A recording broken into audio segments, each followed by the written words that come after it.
selamat siang semuanya yang sudah siap di depan layar kaca Anda, sudah santai-santai, sudah siap saatnya untuk bersama saya Kak Rose di acara Rumpi No Secret. Ditemani oleh Dana seperti biasanya hari ini dan tentunya juga sudah hadir beberapa bintang tamu yang akan berbagi ceritanya. Kalau seperti biasa kita ke pojokan dulu untuk membahas apa sih yang lagi ramai di luar sana yang banyak menarik perhatian publik, baik itu untuk hal-hal yang datang dari dunia nyata maupun dari dunia maya. Tapi setelah kita sisir kayaknya beritanya tidak ada yang gimana-gimana amat gitu ya. Mungkin karena orang tuh lagi aduh panasan ya, gerah gitu. Jadi ya udah lebih baik diam aja di rumah dan hati tetap adem. Kalau gitu langsung saja kita menuju ke bintang tamu kita yang pertama. Ini masih juga kita ingin bertanya ini kepada salah satu anggota tim Basarnas yang turut serta dalam penyelamatan dan evakuasi dari korban laka kereta api di Bekasi Timur. Kita langsung saja menuju ke profil mereka berikut ini. Kita sudah bersama dengan Pak Adan dan juga Pak Mawar. Terima kasih sudah hadir hari ini. Kita mau tanya ini kepada Pak Adan dan Pak Mawar gitu. Pertama kali datang ke lokasi kejadian gitu ya. Itu kondisi di dalam gerbong itu seperti apa? Itu kan gerbong lokomotifnya masuk ke dalam gerbong 10 begitu. Ya, betul. Untuk kami tiba itu yang tim datang itu pertama tim unit siaga SAR Bekasi sebenarnya. Oke, beda tim ya? Ya, karena mereka kan berada di unit siaga Bekasi. Iya. Kami berada di Jakarta Pusat. Jakarta Pusat. Jadi dua-duanya sama dari Jakarta Pusat. Jadi jam berapa itu tiba di lokasi pada saat? Kami tiba di lokasi itu pukul 10:30. 10:30 malam. Gitu. Ini kalau boleh diceritakan gitu ya, itu kondisi di dalam gerbong itu seperti apa sih? Bertumpuk? Ya. Jelas. Betul sekali, untuk kondisi kereta api yang tertabrak itu posisinya itu memang terlipat. Terlipat? Iya, bahkan kepala Luko yang Argo itu masuk di dalam gerbong paling terakhir. Itu hampir setengahnya dari gerbong 10 KRL itu, sehingga bodi kereta lantainya itu tergulung. Oh, lantainya tergulung? Iya, betul. Jadi ini gerbong lokomotif kan ada lantainya juga, itu berarti ada di atas lantai komuter? Bukan, untuk kepala Luko Argonya itu bahkan masuk di dalam gerbong 10, sehingga gerbong 10 lantainya itu habis. Lantainya habis? Iya, tergulung jadi satu. Nah, disitulah korban yang paling numpuk. Di dalam gulungan lantai KRL itu? Iya. Oke. Nah ini kan, ini bagian penyelamatannya itu apa sih berbeda-beda sudut lokasi begitu? Ya, karena ada harus dibuka pintu evakuasi baru kan? Betul. Kalau Pak Adan dan Pak Mawar boleh diceritakan di bagian mana pada saat itu melakukan penyelamatannya? Kami melakukan proses untuk buka akses dulu ya. Buka akses karena kami tiba itu ada di situ tim Danru kami, tiba di lokasi lebih dulu, maksudnya masuk dulu asesmen, melihat situasi kondisi di lokasi. Iya. Kemudian kami itu sembari menyiapkan peralatan, sehingga itu disimpulkan bahwa ada posisi atau sisi mana yang kita harus lakukan buka akses dulu. Buka akses dulu. Akhirnya diputuskan bagian mana itu dibuka akses pertama kali? Nah, seperti yang sudah terlihat di media itu dari pihak unit siaga SAR Jakarta sudah melakukan di dinding paling kiri. Dinding paling kiri. Ya, membuka akses pertama. Kemudian kami lanjutkan menggunakan peralatan-peralatan tertentu yang bisa untuk memotong daripada dinding kereta ya. Plat kereta itu emang lumayan agak agak keras. Agak keras dindingnya karena dari baja gitu ya betul. Bahannya. Jadi berapa lama tuh sampai akhirnya terbuka aksesnya? Kami membuka itu sekitar kurang lebih dinding yang paling sisi kiri itu setengah jam tuh nggak sampai. Setengah jam nggak sampai ya. Nah ini gimana, kan itu diakses dulu ya kondisi di dalam korban itu kondisinya seperti apa sehingga cari cara yang teraman gitu untuk membuka akses. Itu cara mengaksesnya tuh pakai apa sih? Kita melihat seperti kita kan langsung kontak mata dengan kondisi korban, Mbak ya. Iya. Nah, kita melihat itu kondisi organ tubuh mana sih yang rawan, mana sih yang terjepit. Iya. Kita melihat dari situ dulu. Kemudian kita nilai dari potongan-potongan daripada plat, dari kursi, dari lantai itu kita lihat dulu. Kita lebih mudah lewat mana untuk kira-kira kita bisa mengevakuasi. Ini pada saat melakukan evakuasi pasti melihat ya kondisi korban pada saat itu seperti apa Pak Adan kalau bisa cerita? Kondisi korban itu pada saat itu ya psikologi korban kan pasti secara umum dia kecemasan dan ada panik begitu kan. Yeah. Jadi tindak awal kita pertama itu menenangkan korbannya seperti apa. Kemudian ada juga salah satu korban yang meminta orang tuanya untuk selalu di dekatnya dengan alasan aku butuh orang tua saya untuk menguatkan saya. Ada juga korban seperti itu. Ada juga yang dari suaminya selalu bertanya gimana dengan kondisi istri saya, tindakan apa yang akan lakukan gitu. Jadi ada tim dari kami untuk menjelaskan juga dari keluarga korban apa yang akan langkah-langkah yang kita lakukan gitu. Oke. Jadi ini tim Basarnas sendiri, dari tim Basarnas itu yang menangani dari keluarga korban juga ada gitu ya untuk menenangkan. Jadi pada saat di dalam tuh ada yang itu kan permintaan ya dan itu kan karena kepanikan pasti emosi di dalam itu juga ya harus ditenangkan karena supaya lebih kondusif gitu. Terus yang kejadian yang dialami juga kalau tadi kan ada yang minta orang tuanya. Terus akhirnya gimana itu? Didatangkan orang tuanya. Untuk pertama kali kita tetap ikutin, cuman tetap kita dampingin dari keluarganya itu. Kita pastikan aman, terus kasih tahu ke korbannya bahwa tidak bisa selamanya keluarganya itu di sini karena di sini area berbahaya. Takutnya malah jadi korban selanjutnya. Kita kasih pengertian kepada korbannya seperti itu. Ada pengalaman apa lagi pada saat menyelamatkan itu mungkin dari Pak Mawar? Khusus di KRL ya? Khusus di KRL. Ya kalau pengalaman sih KRL yang kemarin ya? Iya, kita berpengalaman karena menurut saya sendiri saya baru pertama kali untuk penanganan KRL. Iya. Kemudian dari jenis spare part-nya ke kereta sendiri berbeda dengan apa yang kita pernah alami itu di kendaraan biasa, contoh mobil itu ini beda. lebih keras ya. Lebih keras. Kemudian untuk dari segi spare part-nya itu apa ya? Makin keras. Kecil tapi keras. Kecil tapi keras. Sehingga alat kami itu ya semaksimal mungkin kami akan gunakan seefektif mungkin lah. Seefektif mungkin kita berusaha untuk mengeluarkan. Kalau dari Pak Adan lagi nih, kalau Pak Adan untuk penyelaman kecelakaan KRL sudah pernah juga sebelumnya? Ini jadi pengalaman kedua saya. Yang pertama yang kecelakaan di Bandung.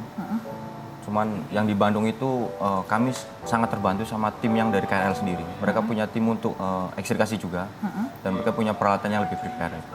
Terus yang kemudian yang kedua yang ini, menurut aku ini pengalaman yang lebih kompleks. Kenapa? Kompleks karena ini termasuk rescue operation, ya, di mana kita berpacu dengan waktu untuk menyelamatkan korban yang masih selamat begitu dengan kondisi yang terjepit. Itu pengalaman yang luar biasa. Jadi untuk alat ekstrikasi sendiri, ekstrikasi itu kan berarti menggunakan alat berat untuk membuka akses, begitu ya, akses evakuasi, mengangkat plat-plat yang menindih korban begitu kan. Itu bukan, ya tadi dibilang bahwa di sana di mana KRL yang di Bandung dari pihak KAI sendiri punya alat itu, gitu. Yang di sini bagaimana? Yang kalau kejadian di sini kemarin ada juga. Kemarin ada beberapa opsi untuk proses evakuasi. Salah satunya dia dengan menarik lokomotif dari Argo itu, cuman itu kan ada korban yang masih selamat. Itu tidak bisa kami ambil keputusan untuk menariknya karena masih ada korban selamat. Jadi ada beberapa opsi lah. Salah satunya ya kita menggunakan alat-alat ekstrikasi seperti cutter, spreader seperti itu. Ini kan tadi dikatakan bahwa pada saat lokomotif masuk ke dalam gerbong kereta itu lantainya tergulung dan banyak korban yang ada di gulungan lantai itu. Kondisi korban pada saat di rescue yang di dalam gulungan itu tadi kan bilang ada korban yang selamat. Gitu. Itu masih ada yang istilahnya diusahakan supaya istilahnya bisa dikeluarkan segera karena masih terlihat pandangannya. Masih ada seperti itu di dalam gulungan itu. Iya. Bahkan yang digulung total memang mohon maaf sudah habis sih. Tidak bisa diselamatkan. Yang masih hidup tuh dari organ tubuh, dari tangan, kaki aja yang terhimpit, badan, setengah badan gitu. Justru kami mengeluarkan tuh yang memang banyak unsur Mbak ya. Unsur itu sangat-sangat membantu. Unsur maksudnya? Unsur itu tergolong dari contohnya dari tim KAI, kemudian dari Damkar sendiri, dari tim medis, dari relawan-relawan yang lain itu banyak sekali. Banyak sekali. Kemudian kita kerja itu dalam proses penanganan atau mengekstrikasi, membuka akses itu kita selalu koordinasi dengan korban sendiri. Oh oke. Ya, karena korban itu masih enak diajak berdiskusi. Ya. Bagaimana kondisinya kita tanyakan. Bahkan kita suplai oksigen, kita infus, kita mintanya ke tim medis. Selalu cek kondisi, saturasinya seperti apa. Kemudian setelah disuntik, diinfus, mati rasa, Mbak. Disuntik mati rasa. Jadi pada saat kita membuka akses itu memang ya mengurangi rasa nyeri lah ke korban tersebut. Karena himpitan itu memang luar biasa. Jadi seperti itu ya proses penyelamatannya. Ini kita ada lihat ya video seperti apa kondisi pasca kecelakaan dan video pada saat proses evakuasi. Nah ini kan jumlah korban pastinya pada saat masih ada di dalam gerbong itu kan masih meraba-raba begitu ya, tidak tahu, takut ada yang belum terrescue gitu, ada momen seperti itu juga. Kalau yang kelihatan mata masih hidup itu 5. 5 ya, pada saat kami tiba. Itu 5 yang kami masih bisa menjawab. Ya, komunikasi dengan baik. Itu yang memang prioritas, Mbak ya. Kami kan Basarnas itu prioritasnya itu di korban yang masih hidup sebenarnya. Tapi tidak menutup kemungkinan kita harus mengevakuasi dulu korban yang sudah MD. Kenapa? Karena ada hal-hal tertentu yang ada pertimbangan kami. Contohnya korban MD itu menutupi bagian organ yang masih hidup tuh menimpa. Ya, contoh yang saya sendiri yang evakuasi yang MD pertama, itu kami buka yang himpit-himpitan di badannya itu, kakinya contohnya kami evakuasi dulu supaya kondisi yang terhimpit yang masih hidup itu kelihatan. Karena terhimpitnya tuh pas di tubuhnya yang MD. Karena bertumpuk-tumpuk gitu ya? Iya betul. Kenapa kami lewat di dalam itu? Ya seperti yang tadi awal saya katakan bahwa asesmen itu lebih gampang dari atas. Hingga mengevakuasi dulu yang MD. Karena posisi organ tubuh kaki tangan itu saling menumpuk satu sama yang lain. Sehingga kesulitan kita kalau lewat sisi paling sisi kiri di bodi yang pertama saya buka. Itu yang plan kedua kami lakukan. Plan kedua, jadi setelah dari sisi kiri baru dari atas begitu ya. Jadi itu lebih kelihatan yang di bawah-bawah ini kondisinya seperti apa. Betul, karena hasil dari asesmen atau evaluasi tim itu sangat-sangat luar biasa. Kami selalu sama tim, pada dantim, bahkan ada pimpinan-pimpinan kami di sana. Bagaimana caranya itu bisa terevakuasi dengan tepat, cepat, dan aman. Iya. Ini ada peralatan khusus kah gitu untuk melihat apa istilahnya kan, apakah infrared atau apa untuk melihat bahwa ini masih ada korban atau tubuh yang perlu diselamatkan? Kita nggak menggunakan itu. Nggak menggunakan, tapi ada alat seperti itu. Kalau infrared itu khusus di ini, drone thermal. Thermal gitu. Tapi ini nggak digunakan pada tidak digunakan. Karena memang kelihatan sih, Mbak. Oh kelihatan. Iya. Oh jadi tidak diperlukan. Tidak digunakan. Kalau penyelamatan dari atas gitu, itu gimana caranya, kan diangkat atau dibuka tuh bagian atasnya? Enggak, jadi kita kan masuk di dalam gerbong. Oh masuk dalam gerbong. Iya, kita naik ke atas serpihan-serpihan itu. Kita aksesnya tuh lewat dari atas ke bawah, Mbak. Jadi posisi kami itu tidak bisa tegak lurus. Sehingga kami membawa alat berat, besar, posisinya ini nunduk. Nunduk gitu, untuk membuka celah. Membuka celah? Hempit, plat-plat yang menghimpit kaki korban. Dan ini kalau kita dengar di berita itu 10 jam atau lebih sebetulnya proses dari jam awal hingga akhir selesai itu korban terakhir kurang lebih 12 jam. 12 jam. Tapi kan tadi Pak Adan juga sempat cerita bahwa ini berpacu dengan waktu. Apakah ada target waktu sebetulnya pada saat itu? Harus selesai diharapkan dalam tempo kurang dari berapa jam? Untuk target sebenarnya secepat-cepatnya. Karena di situ kita bisa kembali lagi kontrol dari tingkat kesadaran korbannya, dan di situ juga ada dokter yang mendampingi.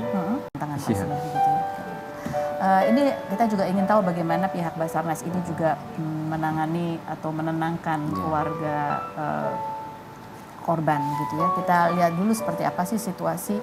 Tentunya dari keluarga ini kan juga panik cemas gitu ya. Ingin segera mengetahui seperti apa kondisi anggota keluarganya. Kita lihat yang berikut. Ini kalau dari pihak Pak Adan dan Pak Mawar tadi ada 5 korban yang berhasil dievakuasi dengan selamat. Tapi kan ini berarti Intes juga berkomunikasi dengan kelima korban ini gitu kan. dan ini kan lama ya, mengevakuasi satu aja lama gitu. Yeah. Jadi cukup intens berkomunikasi dengan korban. Yeah. Seperti apa kalau boleh tahu apa ya kondisi korban, apa yang ya tadi kan ada yang minta didampingi orang tuanya, ada cerita apa lagi? Kalau masalah kondisi korban itu ya selalu kita upayakan ke tim medis, Mbak. Tim medis ya kalau kondisi. Iya. Tapi untuk menenangkan korban ini apakah juga diajak berbincang supaya mereka juga apa ya lebih tenang? Betul. Gitu. Seperti itu juga. Memang dari kondisi korban apa untuk nurun kesehatannya itu pasti akan menurun. Iya. Tetapi kami selaku tim rescue tidak hanya atau tidak sekedar untuk bagaimana sih kita berusaha untuk mengeluarkan, tapi kita harus mengontrol. Mengontrolnya seperti apa? Pada saat kita akan melakukan pembukaan akses, itu kita komunikasikan terlebih dahulu. Jadi bilang kita mau buka akses nih. Ya, nanti ini. Kalau ada sakit, Bu, tolong ditahan ya, karena ini akan segera ke evakuasi. Ya. Mungkin ada bahkan ada rasa nyeri, rasa yang ngilu pasti ada. Okay. Bahkan untuk yang apa? Yang luka-luka pastilah, itulah. Ini udah Pak Adan dan Pak Mawar ini udah belasan tahun ya bersama Basarnas gitu melihat kondisi korban. Betul. Ini kan kebanyak ya ini gerbong perempuan. Gitu ya. Kalau kita dengar beberapa cerita di situ juga banyak ditemukan cooler gitu, cooler penyimpanan ASI ya, gitu ya kan. Ini dari sisi kemanusiaan bapak-bapak berdua lihat itu kan pasti ada lah rasa apa ya keprihatinan. Iya. Justru yang saya rasa itu untuk cara menenangkan, bahkan si korban itu sering memegang, Mbak.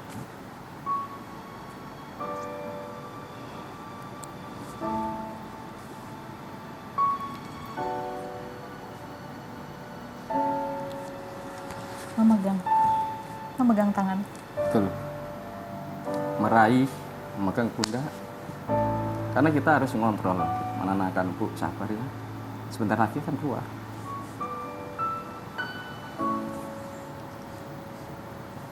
Dan bapak-bapak harus terlihat tegar begitu.